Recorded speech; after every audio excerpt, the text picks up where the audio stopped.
Hi everyone, my name is Hannah Boutwell, and this is my Service Learning Experience presentation for OTA 1150 Professional Growth and Engagement. The site where I volunteered at was the St. Thomas United Methodist Church located in Manassas, Virginia.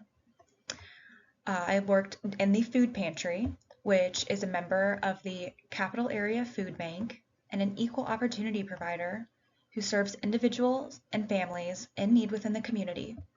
The church receives weekly donations from grocery stores and the Emergency Food Assistance Government Program to support its efforts. Anyone who is in line by 11 a.m. is welcomed and served, no matter their identity, background, or circumstances. The mission of the food pantry is to support and serve underprivileged families and individuals by combating food insecurity in the local community.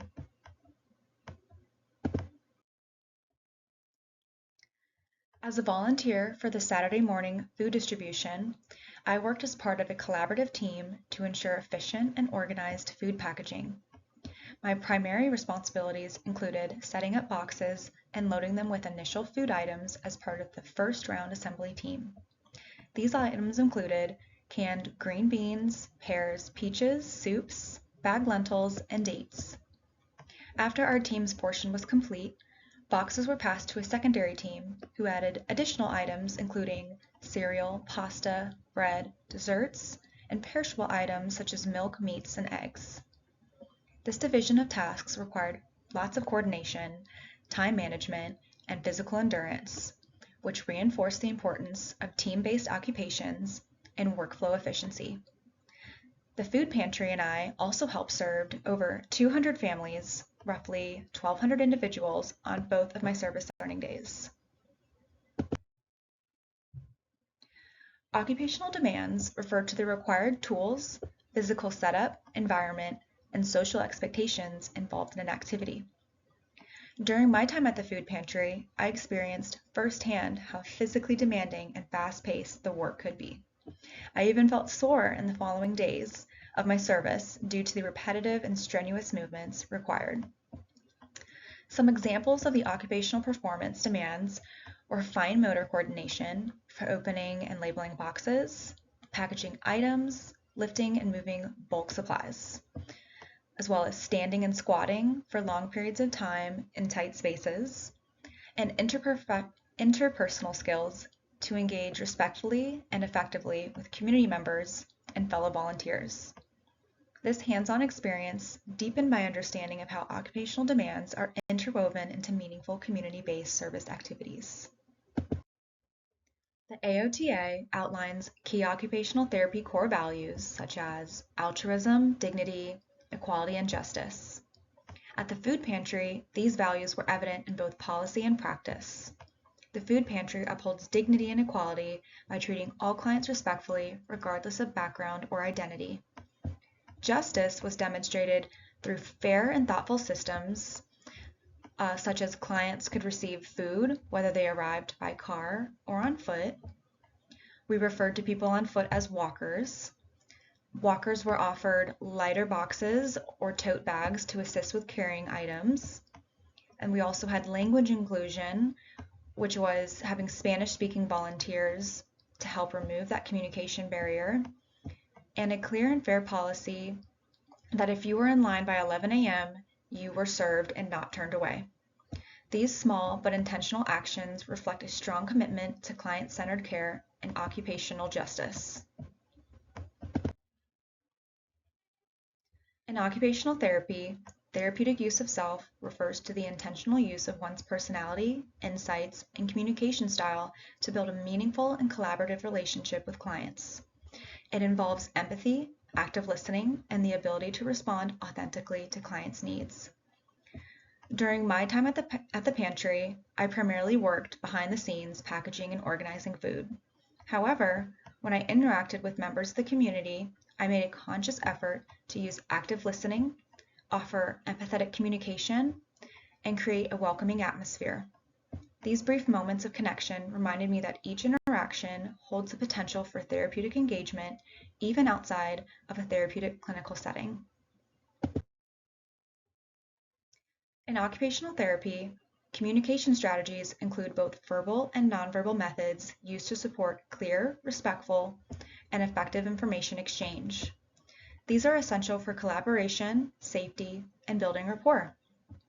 During my first day volunteering at the food pantry, I received clear, step-by-step verbal instructions from the volunteer coordinator, which helped ease initial uncertainty since it was my very first time ever volunteering.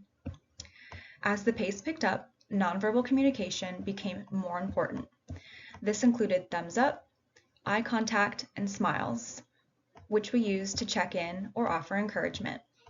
I used nods and smiles with team members I hadn't met before to help build a sense of trust and teamwork during our organized chaos. These gestures helped maintain rhythm and flow when verbal exchanges were not possible. This experience showed me how intentional, respectful communication, both spoken and unspoken, can foster teamwork, reduce stress, and promote occupational performance in even the busiest of environments. Interprofessional collaboration involves working alongside individuals from various backgrounds, professions, or life roles to achieve a common goal. In OT, this skill is vital to provide holistic, client-centered care. At the food pantry, collaboration was key. The team consisted of a diverse mix of people: church staff, students, government workers, parents, and community volunteers. Though we came from different walks of life, we worked together to support a shared mission, which was meeting the food needs of our community. Success required role delineation, adaptability, and effective coordination. This experience highlighted the importance of collaboration and mutual respect in any service-oriented or therapeutic setting, which I felt mirrored what might be expected in OT teams across clinical and community-based practice. Social justice refers to the fair and equitable distribution of resources, opportunities, and privileges within a society.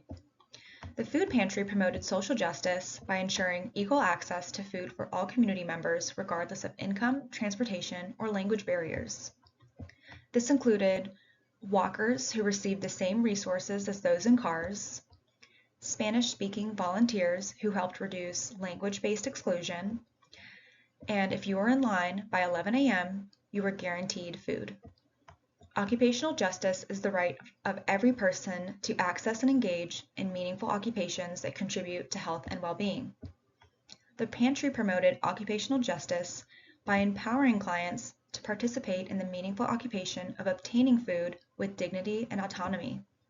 They adapted systems to meet diverse clients' needs, such as providing tote bags and lighter boxes for those on foot, and allowed community members who were receiving food donations to have an opportunity to request specific food items as long as they were available. This allowed them to be an active participant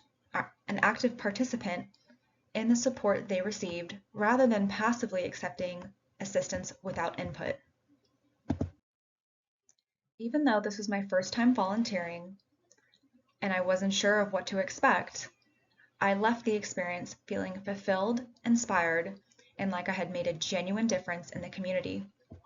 This experience opened my eyes to the needs of others and helped me realize what I'm capable of offering. It also reinforced my reason for pursuing a career as an OTA, which essentially is to improve quality of life and serve others with compassion.